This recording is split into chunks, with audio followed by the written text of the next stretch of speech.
Imagine coming home from work to find your disabled son stranded on the sidewalk, his wheelchair cut in half by a power saw, all because a bureaucrat with a clipboard decided your family doesn't fit the community image. That's exactly what happened to me after I'd put 40 years of hard work into buying my dream home. When this HOA president destroyed my 17-year-old son's wheelchair, she wasn't just attacking his property. She was attacking everything I'd built and sacrificed for. What she didn't know, after 4 decades fighting corporate battles, I was about to teach her what happens when you mess with a man's family. Would you let someone with a rulebook destroy what you've worked your whole life to protect? My name is Robert Miller, 62 years old. After serving in the Marines for 6 years and spending 4 decades working my way up from apprentice to senior manager at Bailey Construction, I finally retired with enough savings to buy that perfect home I'd promised my late wife, Margaret, I'd provide for our family.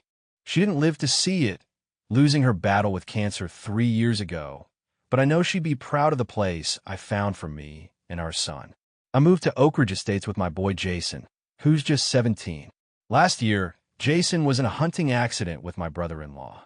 Their truck rolled over in rough terrain, and Jason's spine was injured. He lost mobility from the waist down. That accident haunts me every day.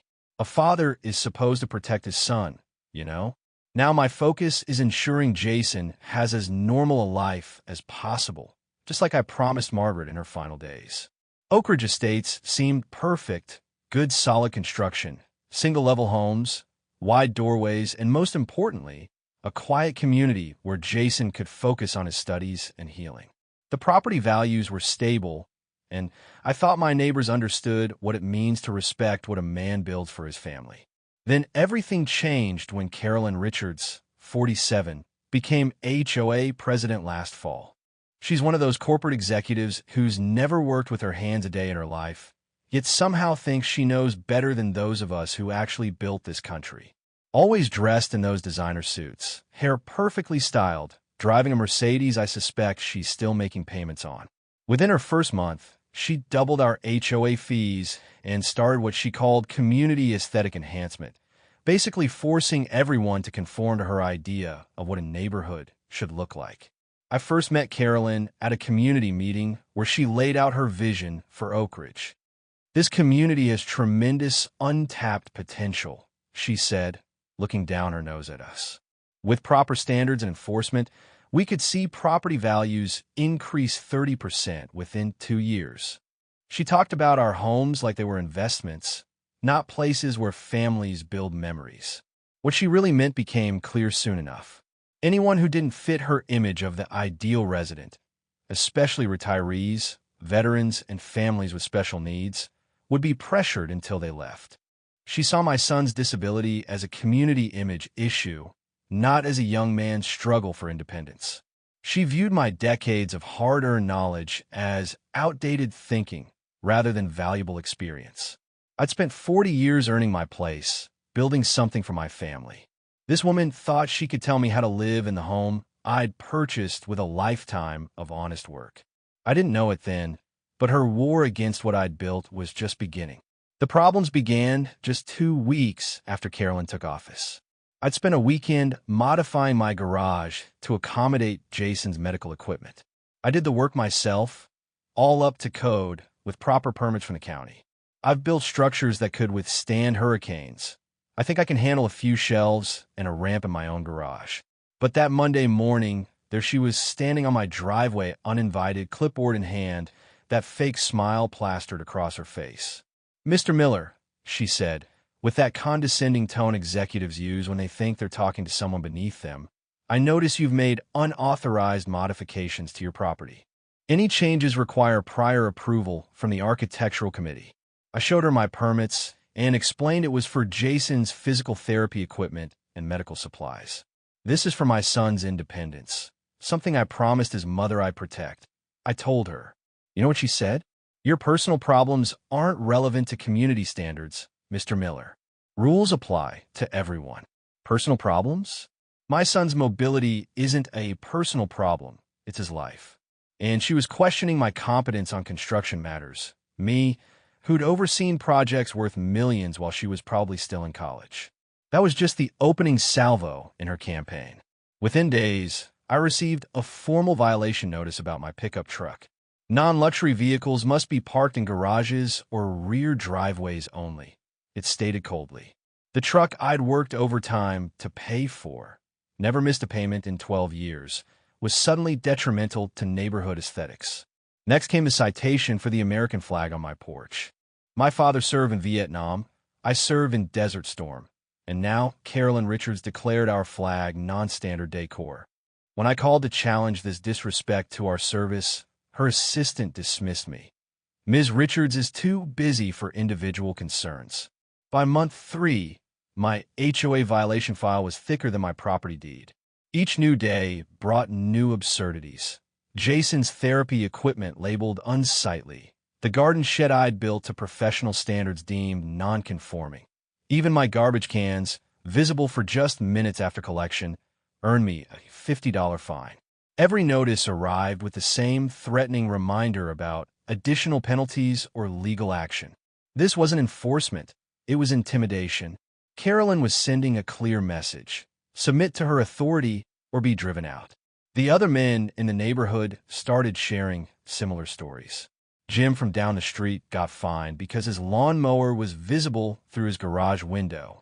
Mike received a warning because his grandkids left bicycles in the driveway during their weekend visit. It became clear Carolyn wasn't protecting property values. She was systematically targeting certain residents, particularly older men who'd worked hard all their lives and knew their rights. She wanted us replaced with younger, wealthier families who wouldn't question her authority. I've faced bullies from the schoolyard to the boardroom. I thought those days were behind me. But at 62, I found myself once again having to defend what was rightfully mine. This time, though, it wasn't just about me, it was about my son's dignity and future. The situation escalated in April when Jason's physical therapist recommended he practice navigating different surfaces to build his upper body strength. Our porch had 3 steps, which made it impossible for him to enter and exit independently.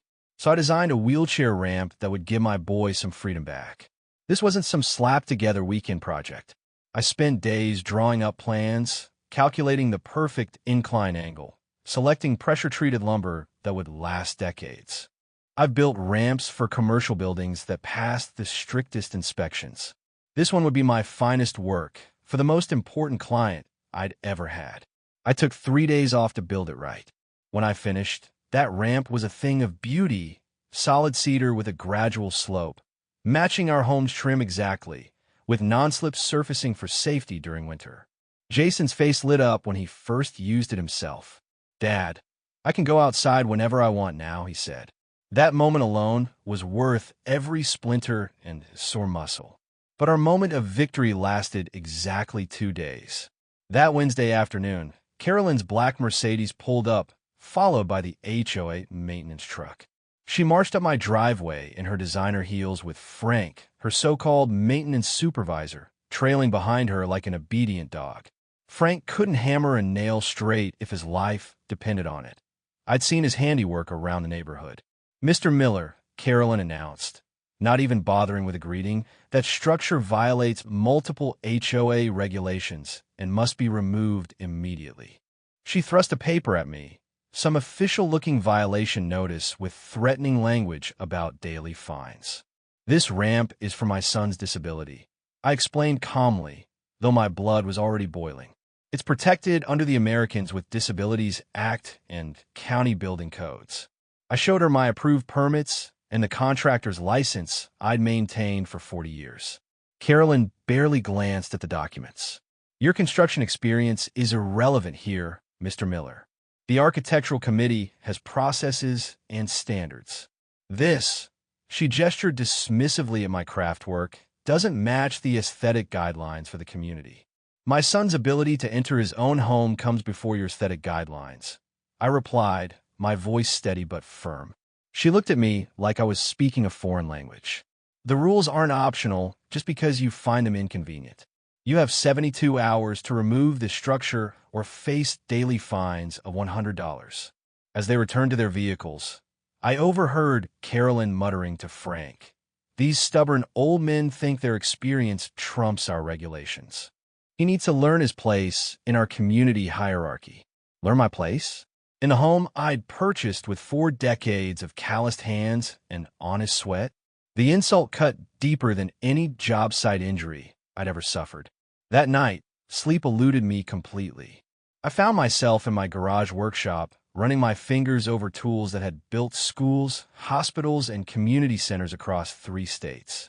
Tools that represented a lifetime of skill and knowledge, now dismissed as irrelevant by a committee of paper pushers who couldn't distinguish between a joist and a jam. The next morning, I called a lawyer friend for my construction days. They can't legally force you to remove a necessary disability accommodation, he confirmed. But they can make your life hell trying. He was right. The following week, every tiny detail on my property received scrutiny. The mailbox was apparently 2 inches too tall. The rose bushes Margaret had planted before she passed away were non-approved vegetation. Even the bird feeder Jason could watch from his bedroom window was suddenly a violation. It was clear this wasn't about rules or property values anymore. This was personal. Carolyn had decided to make an example of the man who dared to question her authority. But she'd picked the wrong man. I hadn't spent 4 decades in construction by backing down from challenges. And when it came to protecting my son's dignity, there was nothing I wouldn't face. What I didn't know was how far Carolyn would go to win this battle. May 18th. That date is burned into my memory like a brand. It was a Tuesday afternoon, unseasonably warm for spring. I had an appointment with my financial advisor to discuss Jason's college fund. Even with his disability, my boy was determined to study engineering next year. His mind works like nothing I've ever seen, always solving problems, figuring out better ways to do things. I'd left Jason at home. He'd insisted he be fine for 2 hours alone. "Dad, I'm 17, not 7, he'd said with that teenager eye roll I'd come to appreciate. It meant he was still a normal kid despite everything. He had physical therapy scheduled for 3 p.m. and planned to will himself to the end of our driveway to meet the therapist's van when it arrived. Jason used his everyday wheelchair in the house. Lightweight, maneuverable, perfect for indoor use. But he kept his backup chair, a sturdier model for outdoor terrain, just inside the garage. That chair was custom fitted, with specialized cushioning to prevent pressure sores, reinforced wheels for rough surfaces, and adjustable settings for his specific measurements. $3,500 of specialized equipment that insurance had only partially covered. I'd paid the difference out of my retirement savings. Anything for my boy. My meeting ran long. Market fluctuations had affected my portfolio, and we were discussing options to ensure Jason's education would be fully funded. When I finally checked my phone, I had 3 missed calls from Jason and a text message that just said, "Dad, come home, please." Something in a father's heart knows when his child is in trouble. I broke every speed limit getting back to Oak Ridge Estates. I found my son on our front lawn, his everyday chair tipped over on the grass. His face got his face. My boy, who had faced his disability with such courage, was fighting back tears of humiliation. 3 neighbors stood nearby, looking horrified. And there, on the concrete at the edge of our driveway, was Jason's backup wheelchair, or what remained of it. The frame was cut clean through in multiple places. The wheels lay separated, the cushions slashed. Someone had systematically destroyed it with power tools. "What happened?" I asked, kneeling beside my son, checking him for injuries. "It was Mrs. Richards," he said, his voice shaking with anger and shame. I wheeled out to wait for Dr. Martinez. I left my backup chair near the sidewalk while I checked the mail. She drove up with Frank in the maintenance truck. She had a power saw, Dad. One of the neighbors, Mrs. Abernathy, stepped forward. "I saw it all from my window, Robert. It was horrible. That woman deliberately cut the wheelchair apart while your son begged her to stop. She said it was abandoned property in a restricted area. My security camera. I'd installed one after the ramp incident. With trembling hands, I pulled out my phone and accessed the footage. There was in high definition. Carolyn Richards in her navy blue suit, pearl necklace gleaming in the sun, personally operating a circular saw while Frank held the chair steady. Sparks flew as she cut through the metal frame. Jason had wheeled himself toward them, pleading with them to stop. "This is a violation of setback requirements," she declared on camera, her voice clear over the saw's whine. "No personal items are permitted within 15 feet of sidewalks. We've warned you repeatedly about community standards." The camera caught my son's face as he watched his mobility being destroyed. The helplessness, the humiliation, but it also caught something else, something I almost missed the first time. As Carolyn finished and was packing up the saw, she turned to Frank and said, thinking she couldn't be heard, "Maybe now they'll understand who makes the rules around here." This wasn't enforcement. This was deliberate cruelty. A power play designed to break not just a wheelchair, but our spirits. I helped Jason back into his everyday chair, got him settled inside, and then stood alone in my garage, staring at the fragments of metal and upholstery that represented my son's independence. The rage I felt was something primal, something I hadn't experienced since my combat days. This woman had invaded my territory, damaged my property, and humiliated my son on the land I'd paid for with 4 decades of sweat and sacrifice. In that moment, standing among the ruins of my son's wheelchair, I made a decision. Carolyn Richards had just declared war on the wrong family. She thought she was dealing with a simple, aging construction worker who would eventually bend to her will. She had no idea who she was really dealing with. That evening, as Jason and I were figuring out how he'd manage with just his indoor wheelchair, our doorbell rang. It was Jim Harrison from 3 doors down, a fellow Marine who'd served in Desert Storm like me. Behind him stood Mike Johnson, who runs his own plumbing business, and Tom Reeves, a retired high school shop teacher. "We heard what happened," Jim said, his face grim. "Got a minute to talk, brother?" In my living room, Jim didn't mince words. "That's not how we treat a man's family or property in this country," he said, his voice tight with controlled anger. "Not in our neighborhood." Mike nodded, adding, "My cousin's in a wheelchair. Anyone touched his chair like that, there'd be hell to pay." Tom had brought a toolbox. "I can help reinforce your boy's everyday chair until you get a replacement. Make it sturdier for outdoor use. Us working men need to stick together against these paper-pushing tyrants," Mike said, clapping my shoulder. For the first time since moving to Oak Ridge, I realized I wasn't alone. Other men who understood the value of hard work, family, and respect were ready to stand with me. And that changed everything. The next morning, I drove to Carolyn's house on Oak Ridge Circle, the nicest street in the development. Her lawn was immaculate, maintained by the same landscaping company the HOA had contracts with. Funny coincidence.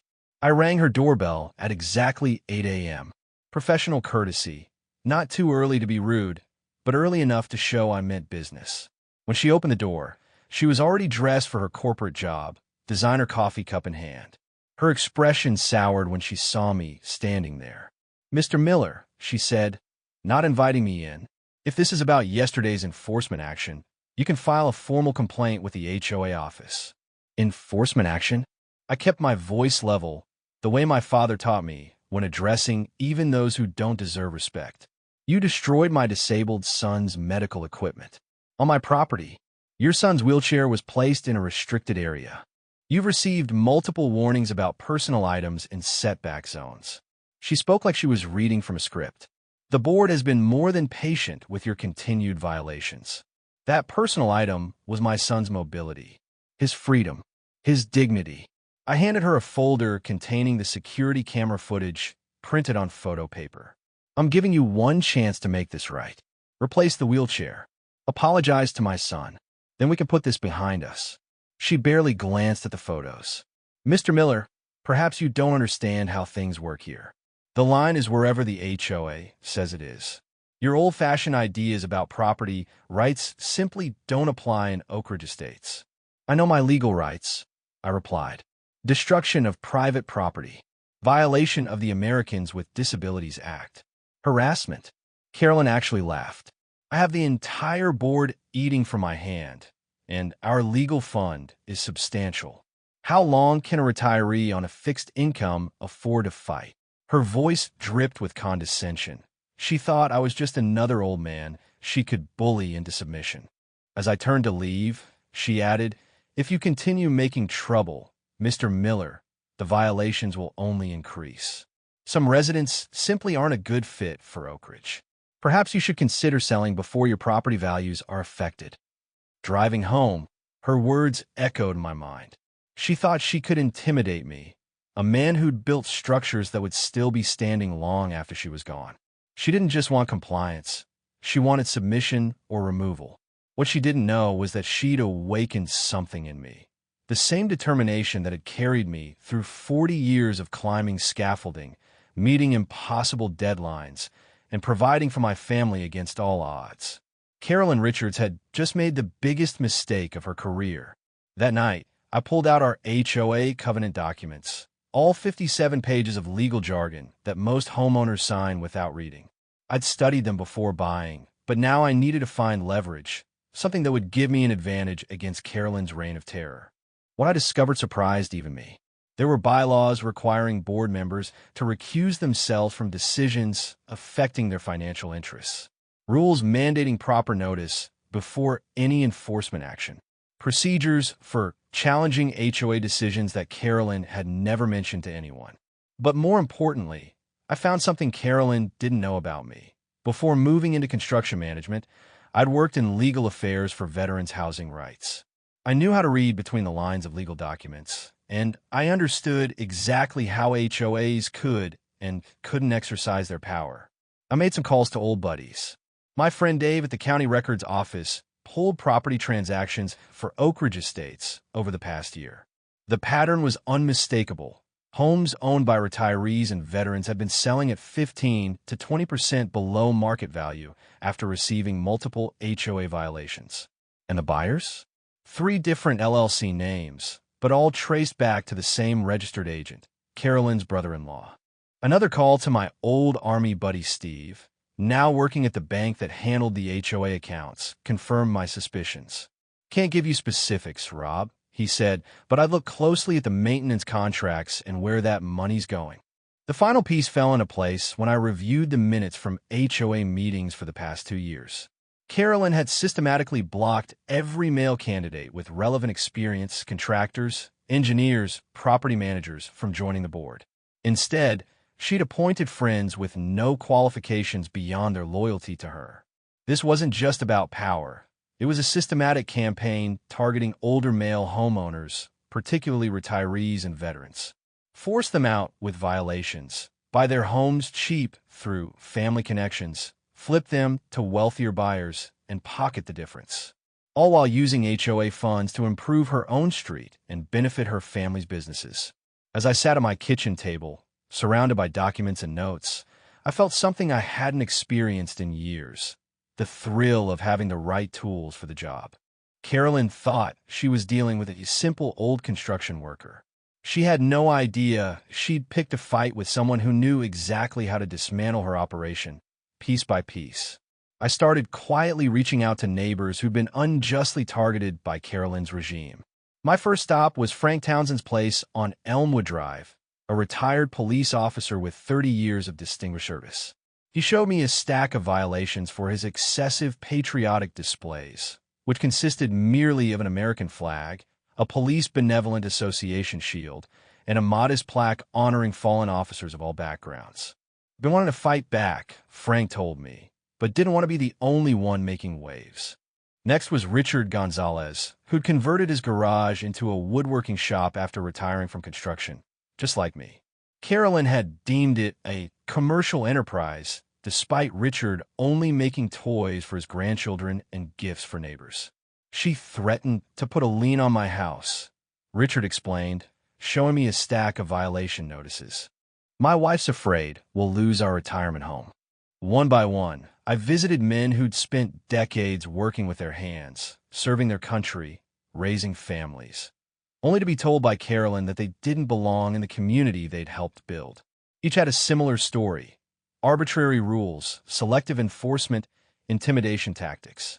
We began meeting regularly in Jim Harrison's garage, a proper man cave with a fridge full of beer and walls lined with tools. A place where we could speak freely without the HOA's prying eyes.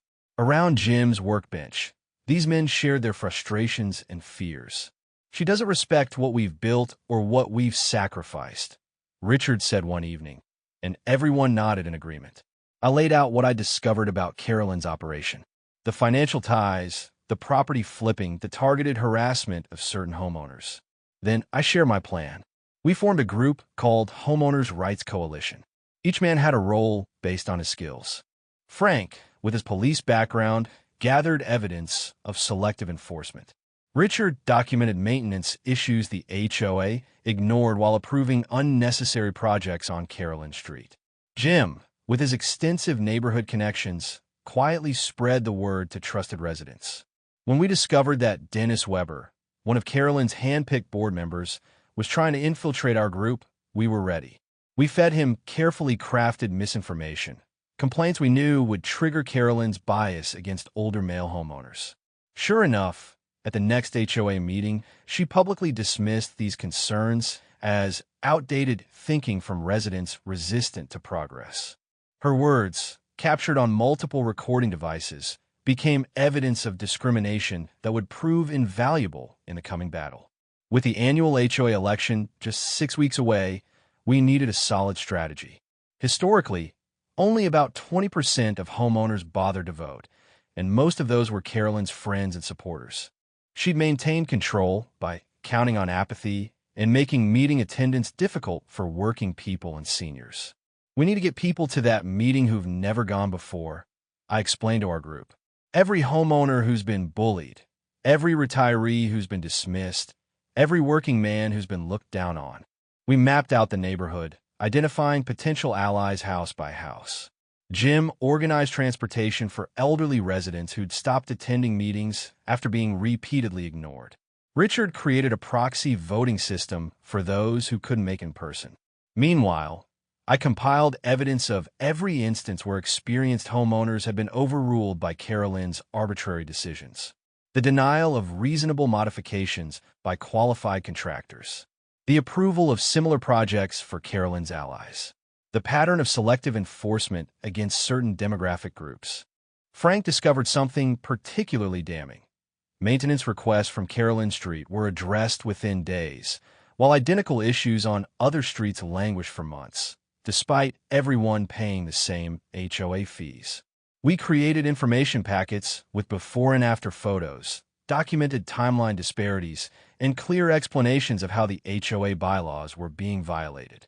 Everything presented not as complaints, but as factual evidence of mismanagement.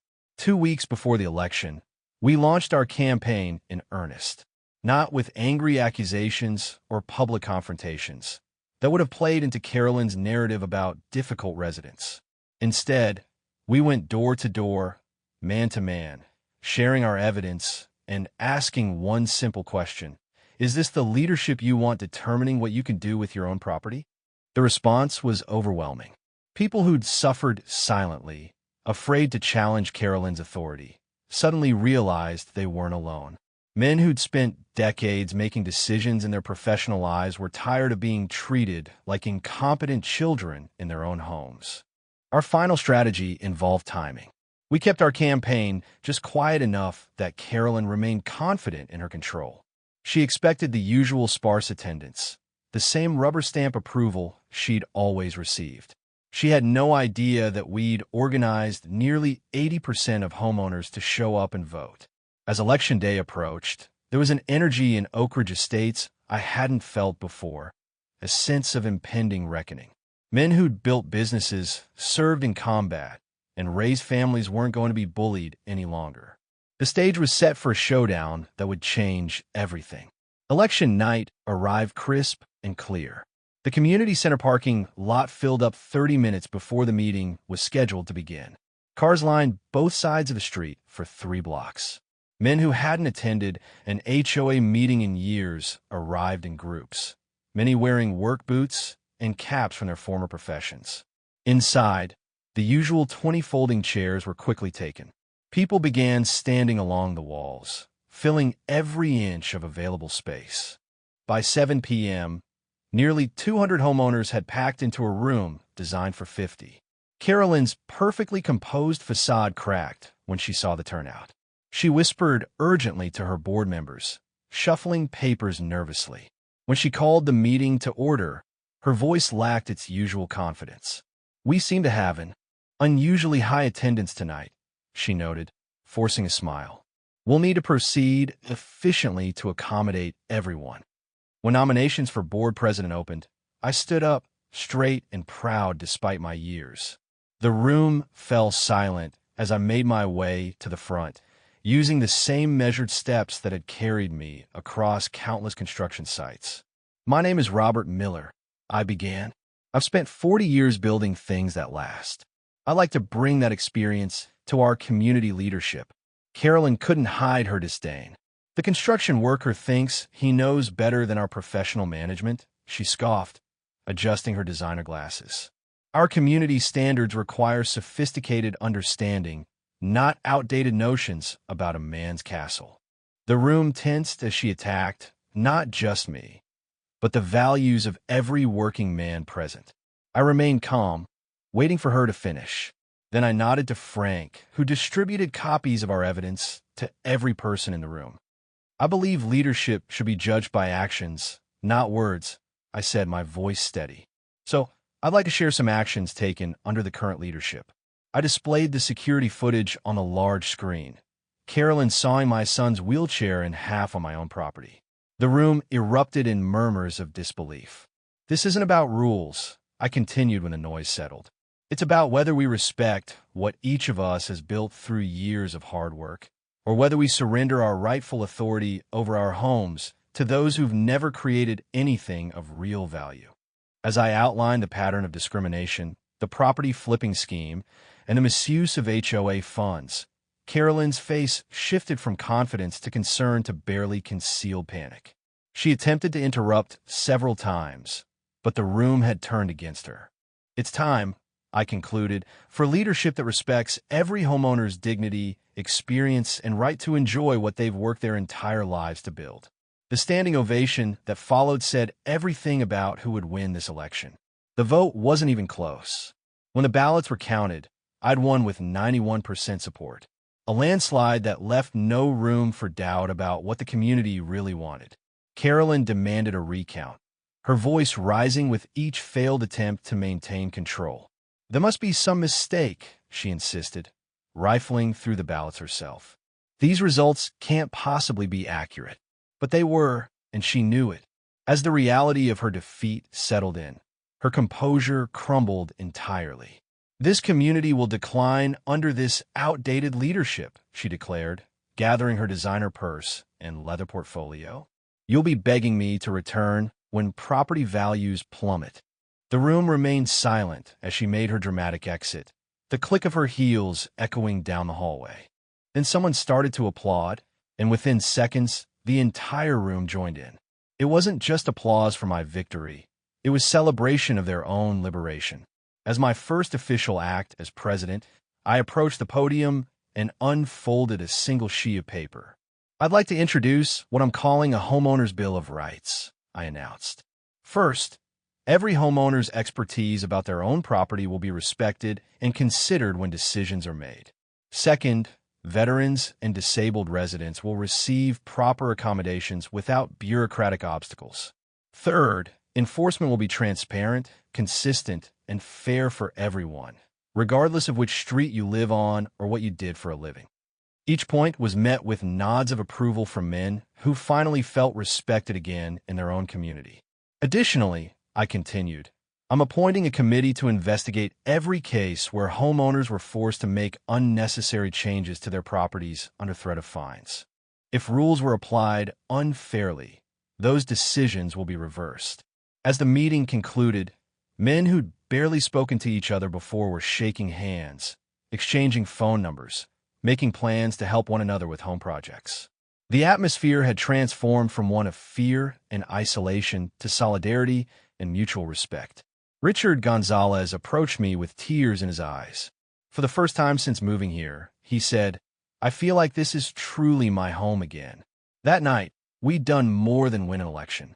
We'd reclaimed our community and our dignity. But there was still one piece of unfinished business I needed to address personally. The day after the election, I waited patiently beside Carolyn's Mercedes in the community parking lot.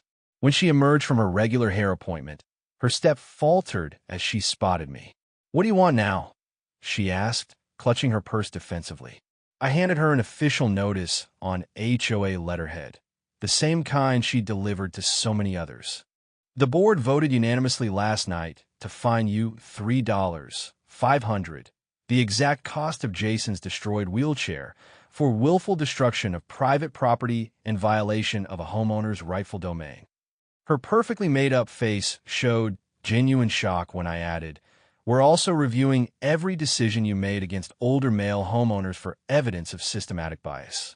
The preliminary findings are concerning." "You can't do this," she whispered, her voice lacking its usual authority. "Actually," I replied calmly, "the community has decided this is exactly what should happen. The difference between us isn't age or background, it's respect. You forgot that experience has value. Perhaps if you'd recognized that from the beginning, we all could have worked together to make Oak Ridge truly better."